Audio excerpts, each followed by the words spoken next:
নমস্কাৰ সুপ্ৰভাত সকলোকে পুনৰ নতুন এটা ভিডিঅ'লৈ স্বাগতম জনাইছোঁ। সকলোৱে গমেই পাইছে চাগে, যিহেতু আমাৰ অসম চৰকাৰে আমাৰ প্ৰথম কেবিনেটতে আমাৰ 2 লাখ চাকৰি দিব বুলি ঘোষণা কৰিছিলে। তাৰ কাৰণে আমি কেনেকৈ প্ৰস্তুতি চলাব লাগিব, তাৰ কাৰণে আমি কেনেকৈ ফিজিকেলত ইম্প্ৰুভ হ'ব লাগিব, বা কেনেকৈ আমি দৌৰিব লাগিব, কেনেকৈ লং জাম্প মাৰিব লাগিব, কেনেকৈ চিন আপ মাৰিব লাগিব, এই গোটেইখিনি তথ্য আমি এই ভিডিঅ'ৰ যোগেদি আমি আলোচনা কৰিম। যিহেতু সকলোৱে গমেই পাইছে চাগে, আমাৰ অসম চৰকাৰে যোনখিনি পষ্টত মুকলি কৰি থৈছে, বা ABA হওক, UBA হওক, বা ফৰেষ্ট গাৰ্ডে হওক, বা APF হওক, জেল ৱাৰ্ডাৰে হওক, আৰু বেলেগ কনষ্টেবল গ্ৰেড 3 হওক, আৰু কনষ্টেবল গ্ৰেড 3টো এটা পষ্ট যোনটো NCC কোৱালিফিকেশ্যন হ'লে তাত এপ্লাই কৰিব পাৰে।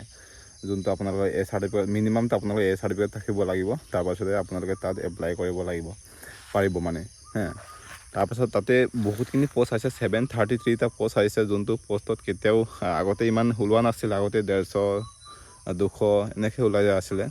তো এবাৰ বহুত পষ্ট আহিছে। মই ভাবোঁ আপোনালোকৰ যোনসকল ল'ৰা ছোৱালীটো NCC কোৱালিফিকেশ্যন আছে বা NCC চাৰ্টিফিকেট আছে, তোমালোকে ভালদৰে ৰানিং কৰা, তোমালোকে পোৱাটো আশা আছে কম কাটো যাব তাৰ মানে আৰু আমি যোনটো এতিয়া ক'বলৈ গৈ আছে আছাম কামাণ্ডোৰ বিষয়ে, আছাম কামাণ্ডোৰ পষ্টত অনলি 3টা পষ্ট আছে, সকলোৱে গমেই পাইছে।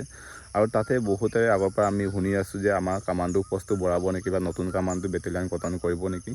তাৰ পৰা বহুতে আগতে ন'টিচ পাইছে, বা আগতে যোনটো আমি পাইছোঁ কামাণ্ডো পষ্ট ইনক্ৰিজ হ'ব, বা কামাণ্ডোত আমি আৰু পষ্ট বঢ়াই দিব বুলি। আৰু গঠন কৰিলেতো আমাৰ বঢ়াবই, হয় নহয়। আমাৰ বহুত 2 বছৰ আগৰ পৰা আমি শুনি আছোঁ যে আমাৰ কামাণ্ডো পষ্ট 2টা গঠন কৰিব বুলি। গঠন কৰাৰ লগে লগে আমাৰ মিনিমামটো আমাৰ কামাণ্ডো পষ্ট 1000 ওপৰ আহিব লাগে, হয় নহয়। যিহেতু সকলোৱে গম পাইছে আমাৰ এতিয়া অনলি 3টা পষ্ট আহিছে।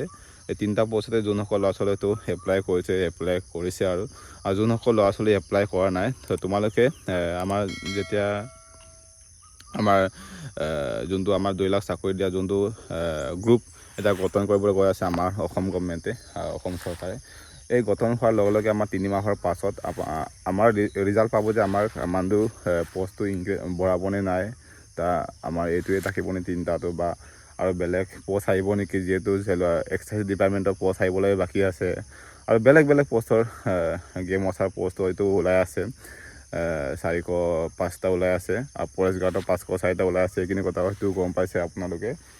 এই পষ্টৰ বিষয়খিনি আমি ভালদৰে আলোচনা কৰিলে, যদি আমি সকলোৱে গম পাইছে আমাৰ কামাণ্ডো পষ্টটো যদি বঢ়াই দিয়ে, আমি তাৰ কাৰণে কেনেকৈ প্ৰস্তুতি চলাব লাগিব, এইখিনি কথা আমি বুজিব লাগিব। ফিজিকেলত আমি পূৰা মেইনটেইন দিব, পূৰা ফুল টাইম দিব লাগিব। যিহেতু সকলোৱে গম পাইছে আমাৰ কামাণ্ডোত আমাৰ এক্সাম নাই। প্ৰথম আপোনালোকৰ ফিজিকেল হ'ব, তাৰপাছত আপোনালোকৰ চাইকেমেট্ৰিক টেষ্ট হ'ব, তাৰপাছতে আপোনালোকৰ বাইবা মানে লাষ্ট মেৰিট লিষ্টত আহিব দেই, মানে আপোনালোকৰ ফিজিকেল আৰু চাইকেমেট্ৰিক টেষ্ট, তাৰপাছত আপোনালোকৰ ৰিজাল্ট এইটো। আৰু ফিজিকেলত আমাৰ কি থাকিব সকলোৱে গম পাইছে। ফিজিকেলত আমাৰ ৰানিং থাকিব 4800 মিটাৰ, 48 মিটাৰ, 4800 মিটাৰ তাৰপাছত আপোনালোকৰ থাকিব লং জাম্প থাকিব 74 মান, তাৰপাছত চিন আপ থাকিব, তাৰপাছত আপোনালোকৰ এই 3টা ইভেণ্টখিনি আপোনালোকৰ থাকিব আৰু আপোনালোকৰ 100 মিটাৰ থাকিব, মানে 4টা ইভেণ্ট থাকিব। আপোনালোকৰ 100 মিটাৰ আছে, লং জাম্প আছে, চিন আপ আছে, আৰু 4800 মিটাৰটো আমাৰ ৰানিং কৰিব লাগিব। যোনটো টাইম দিয়া আছে আপোনালোকৰ 20 মিনিট, হয় নহয়। এক্সেলেণ্ট টাইমটো দিয়া আছে 14 মিনিট।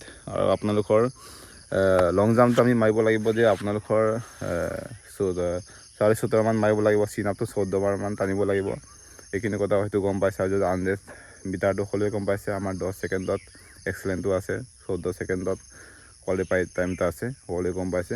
আৰু এইখিনি কথা আমি যদি ভালদৰে মনোযোগ দি কৰোঁ, তেতিয়াহ'লে আমাৰ কামাণ্ডোত মানে পোৱাৰ আশাটো বহুতেই আছে, যদি পষ্টটো বঢ়াই দিয়েগৈ, হয় নহয়। যিহেতু সকলোৱে গম পাইছে আমাৰ 3টা পষ্টত কিনো হ'ব, গোটেই অসমৰ কেণ্ডিডেটে হয়তো 1000ৰ ওপৰত এইটো এপ্লাই কৰিছে। 3টা পষ্টটো কি হ'ব, 3টা পষ্টতে আমি বহুতখিনি ধৰণৰ আমি প্ৰেক্টিচ কৰি আমি মাৰ্কটো আমি আনিব লাগিব। ভাল মাৰ্ক এটা আনিলে আমি কাইলৈ এইটো চাইকেমেট্ৰিক টেষ্টত চিট পোৱা চান্স এটা আছে, হয় নহয়। তাকে আপোনালোকক কিছু আপডেট দিবলৈ গৈ আছোঁ।